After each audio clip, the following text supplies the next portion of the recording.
జయపత్రిజీ, నీవు వెళ్ళి కేవలం శ్వాసను గమనించమని చెప్పు, శ్వాస మీద ధ్యాస అని చెప్పు అని చెప్పారు. ఇది చాలా సులభమైన పద్ధతి. మూగజీవాలను రక్షించు అని చెప్పారు. భారతదేశమంతా తిరిగి శ్వాస మీద ధ్యాస ధ్యాన ప్రచారం చెయ్యి అని చెప్పారు. హిమాలయాల్లో కాషాయ వస్త్రాలు ధరించేవాడిని.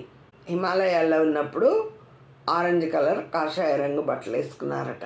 మరి భారతదేశం వచ్చాక సాధారణ మానవుడిగా తెలుపు రంగు వస్త్రాలు ధరించేవాడిని. మరి భారతదేశంలో నా ధ్యాన ప్రచారం ఎలా జరిగింది?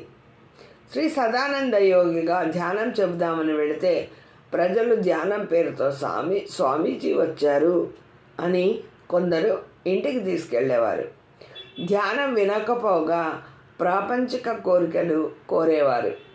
నాకు కొడుకు సంతానంగా కావాలి, నా కూతురు పెళ్ళి కావాలి, నా కొడుకు ఉద్యోగం, డబ్బు, సంపాదన ఇలాంటివి కావాలి. అప్పుడు నాకు అనిపించింది, ప్రపంచం అంటే ఇలా ఉంటుందా? పెళ్లి చేసుకుంటే పిల్లల గురించి ఇంత తపన పడతారా అని ఆశ్చర్యం వేసింది. ఈ కోరికలన్నీ తీర్చి అలసిపోయాను.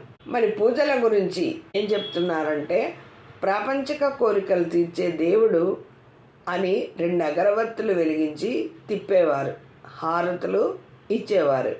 నన్ను ఒక బ్రహ్మజ్ఞానిగా ఎవరూ గుర్తించలేదు. ప్రాపంచిక కోరికలు తీర్చేందుకు కానుకలు ఇచ్చేవారు. నేను తీసుకునేవాడిని కాదు. మరీ మొహమాట పెడితే అర్ధణ, అణ అప్పుడు అవి ఉండేవి ప్రచారంలో. అలా అప్పుడప్పుడు తీసుకునేవాడిని.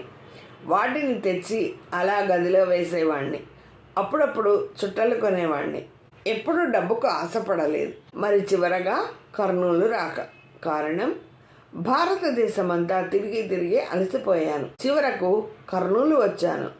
దేశంలో ఎక్కడ ప్రజల్లో ధ్యానం గురించి పరిజ్ఞానం ఏమీ రాలేదు, ఏమీ లేదు. మరి కర్నూలు జిల్లాలోని ప్రజల్లో ధ్యానం అంటే కాస్తో కూస్తో కొంతమంది తెలిసిన వారు ఉన్నారు. బనగానపల్లె కర్నూలు జిల్లాలో శ్రీ పోతులూరి వీరబ్రహ్మేంద్ర స్వామి వారు కాలజ్ఞానం రాశారు. మరి ధ్యానం చేశారు. ఎంతోమంది అవధూతలు తిరిగిన ప్రాంతం కర్నూలు జిల్లా. వారికి ధ్యానం చెప్తే సులభంగా త్వరగా అర్థం చేసుకుంటారని, ధ్యానం చెప్తే సులభంగా త్వరగా అర్థం చేసుకుంటారని కర్నూలు వచ్చాను.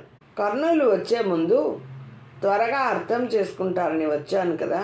కర్నూలు వచ్చే ముందు రేగడ, గూడూరు వెళ్ళి వచ్చాను. రేగడ, గూడూరులో 90 సంవత్సరాల వయసున్న లింగయ్య అనే శిష్యుడు ఉండేవాడు.